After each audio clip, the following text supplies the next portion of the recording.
Welcome to our channel. Today we how to restore WHMCS database and file backups on VPS. Detailed guide step by step clearly. Ensure you have access to your VPS via SSH.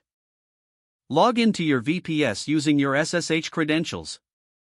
Navigate to the directory where your WHMCS backups are stored. Typically, backups can be found in a directory labeled backups or a similar name. Verify that you have both the database and file backups present. To restore the database, first log into MySQL. You can do this by typing MySQL root p in your terminal. Enter your MySQL root password when prompted. Create a new database for the WHMCS installation. You can do this with the command create database WHMCS. Replace WHMCS with your desired database name if necessary. Next, exit the MySQL prompt by typing exit. Now, you will import your database backup. Use the command MySQL root pwhmcs/path/ to /your/backup.sql. Make sure to replace /path/ to /your/backup.sql with the actual path to your backup file.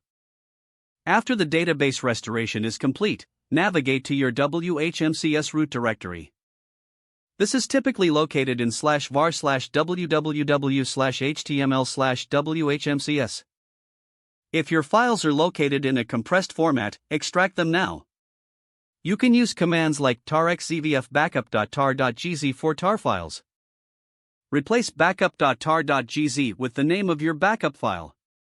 Once extracted, ensure all files are placed in the correct WHMCS directory. Now, set the proper file permissions for security. Run the command chmod 755/var/www/html/WHMCS. Then, apply the correct ownership using chown www.data at www.data/var/www/html/WHMCS. This ensures that the web server can read and execute the files correctly. Next, check the configuration file for your WHMCS. Open configuration.php using a text editor. Verify that the database credentials match the database you just restored. Don't forget to like this video and subscribe to our channel for more step-by-step tech guides.